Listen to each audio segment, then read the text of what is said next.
Christian Huygens en 1678 postuló que todo punto de un frente de onda se puede tratar como un emisor de onda secundaria, y al cabo de un tiempo, ese nuevo frente es la superficie o envolvente de otras ondas. Ya voy a explicar esta cuestión, pero esto es muy interesante porque para esa época Huygens y Newton, digamos, eran contemporáneos y había un dilema bastante grande en aquel entonces y era resolver la pregunta acerca de la naturaleza de la luz.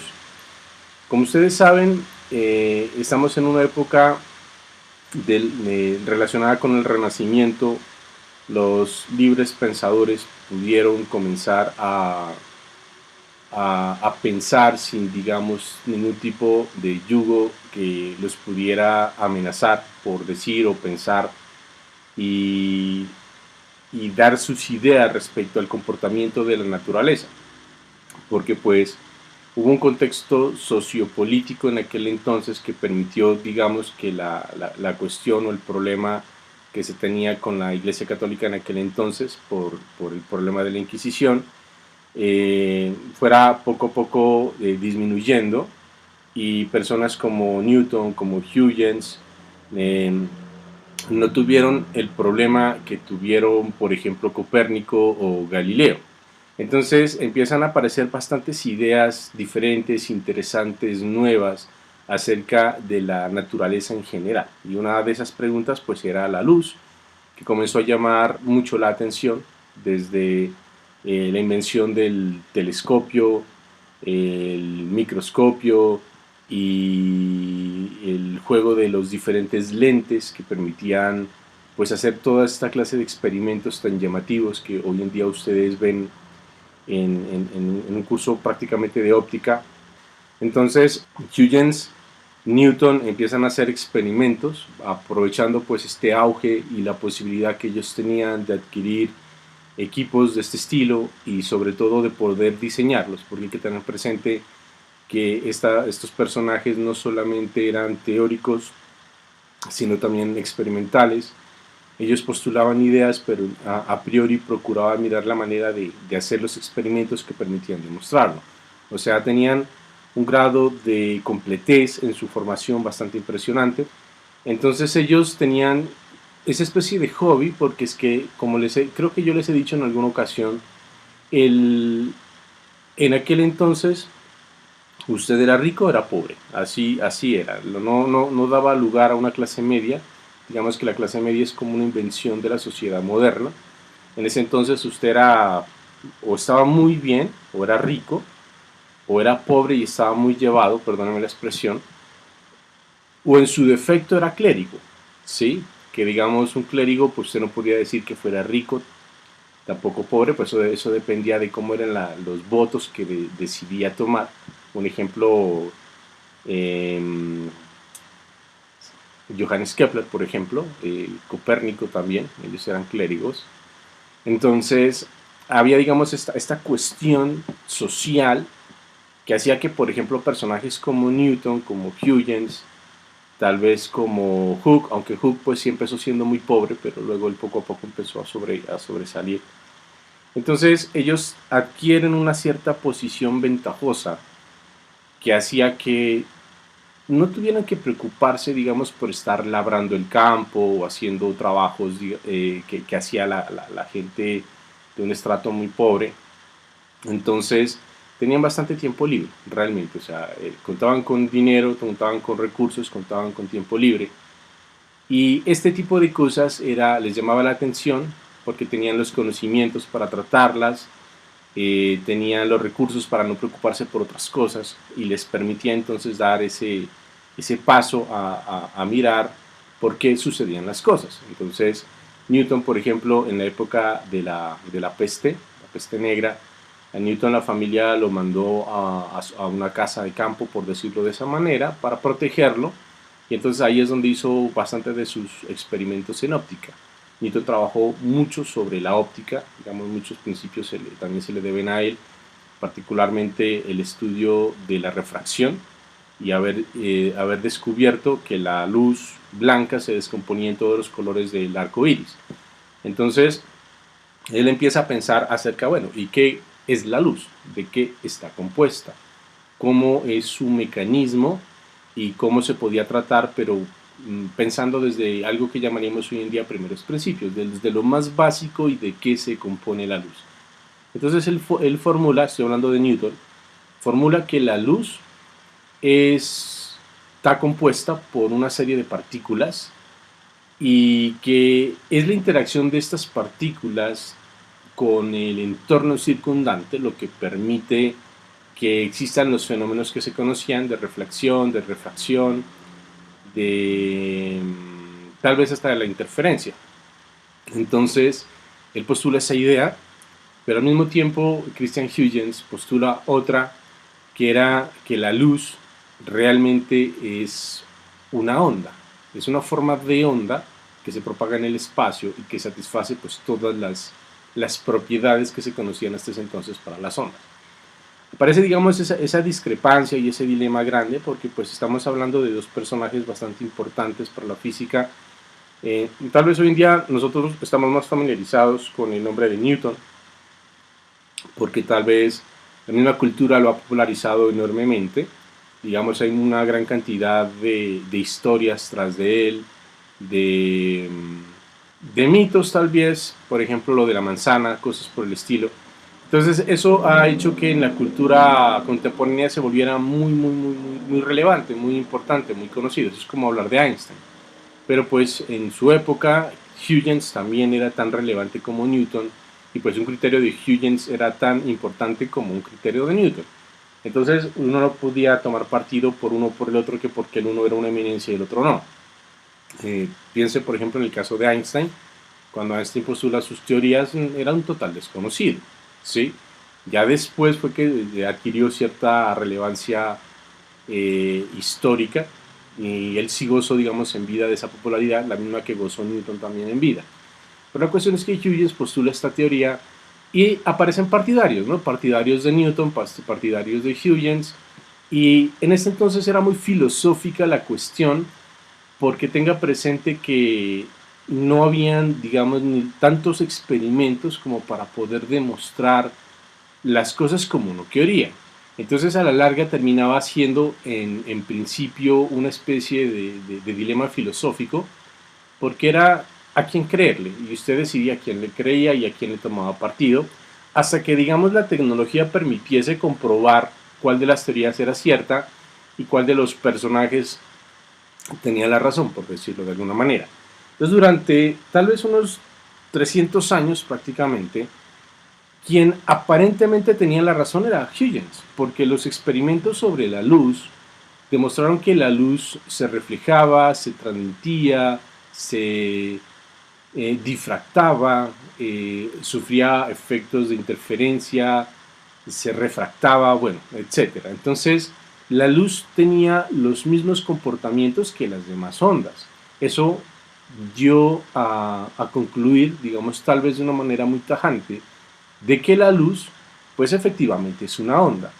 Y durante bastante tiempo, pues se aceptó eso. Aparentemente aparecía una especie de error de Newton, que era bastante curioso pensar que Newton se equivocara en algo, pero era un ser humano y bueno, pero pues era Newton y pues lo tenemos en un concepto de ser lo máximo y de la gran eminencia en la física. Para mí pues es el físico más grande que ha existido, para mí en lo personal.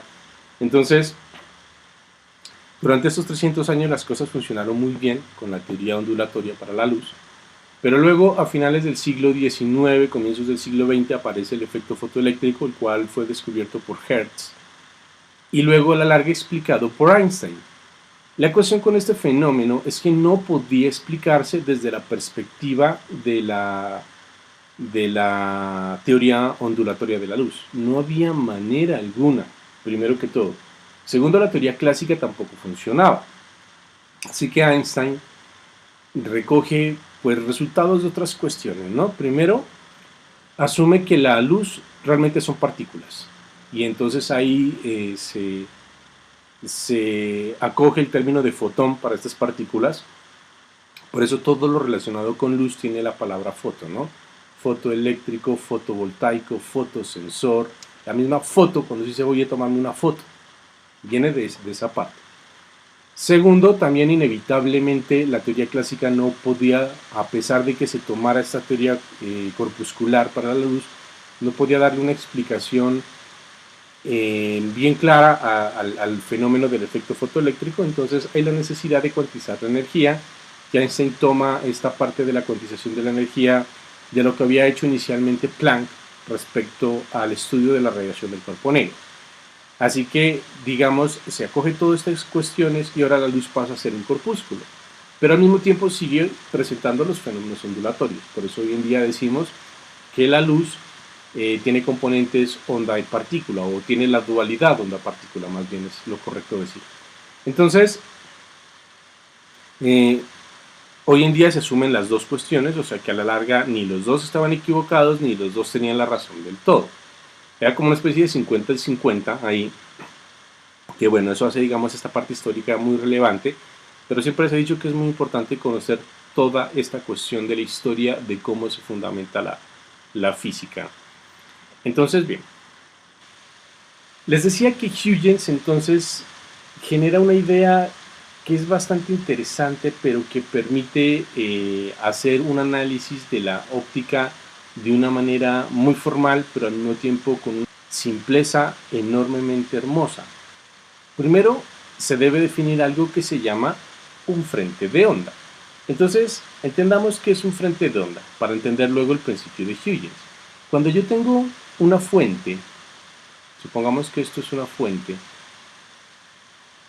que está generando ondas, el perfil que yo veo de esa onda es lo que yo le llamo el frente de la onda, que es en principio lo que yo como receptor observo o percibo de esa onda. Entonces, por ejemplo, si esta onda se formó por una fuente puntual, porque las fuentes no necesariamente tienen que ser puntuales, ¿no?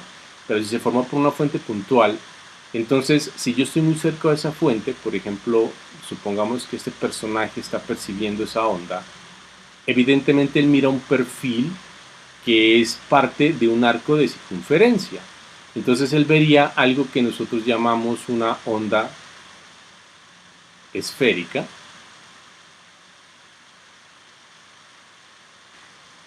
Luego, cuando este señor observa ese frente, pues ve lo que es el frente de una onda esférica.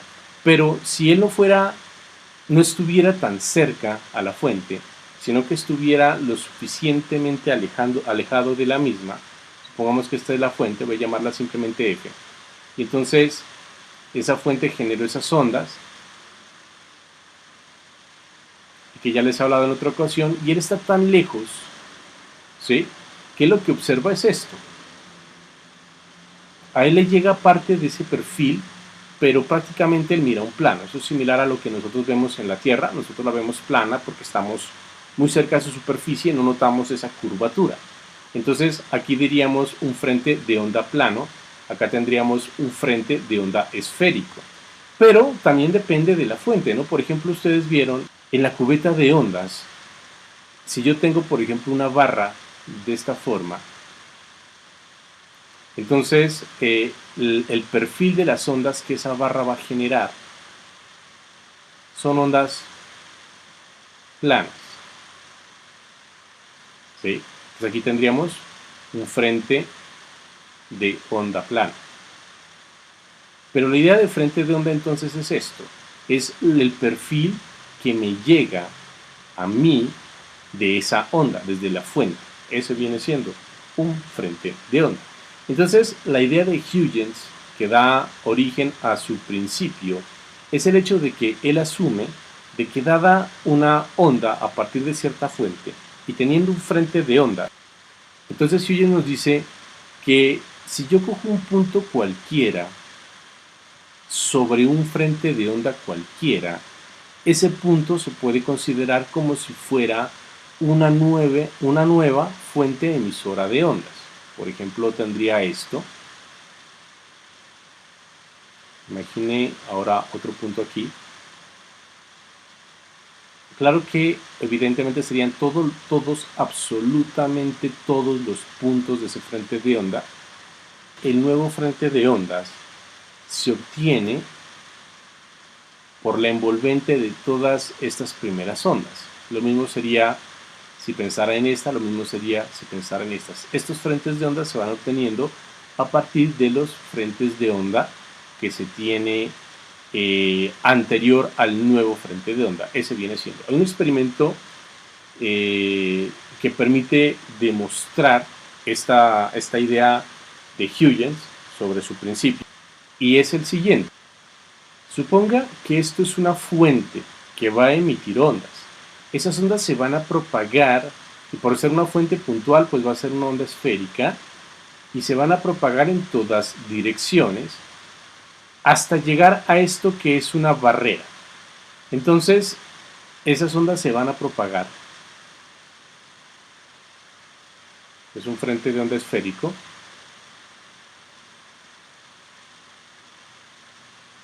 Pero cuando ella llegue a la barrera, evidentemente la barrera pues le va a impedir que se propague como lo venía haciendo.